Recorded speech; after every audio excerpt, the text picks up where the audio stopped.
Macam mana Pak Kau marah macam mana? Nah. Macam mana?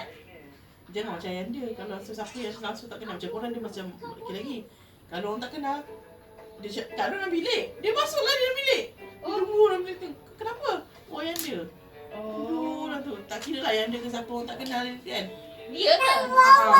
Cik pandai tu. Dia macam dia orang kat belakang kita. Oh ni. Ana. Gelap pandai pula banyak cakap kau Daya. Amboi, Alwi dah cakap kan? Alwi. Bising lah mulut dia. Bising. Tapi dia nak manjat sekarang ni. Dia suka Memanjat. dia pandai kan? Meneroka. Habis. Orang Dengan kaki dia habis dia ni, tak kaki ni. Membontot aja. Orang lelaki jantan juga. Dia kot. Sebab asal Rasha dia tu. Dia lasak sikit, laki dia jalan sikit. Nasib baik perempuan slow. Dia nak panjat juga tapi slow. Tapi Alwi kelakar. Alwi kan? Dia pantang nak pakai sebab mata. Dia nak kita, dia nak tarik sebab mata. Oh, itulah. Betul ya. Dia memang dia tak boleh ni kalau nak sebab mata.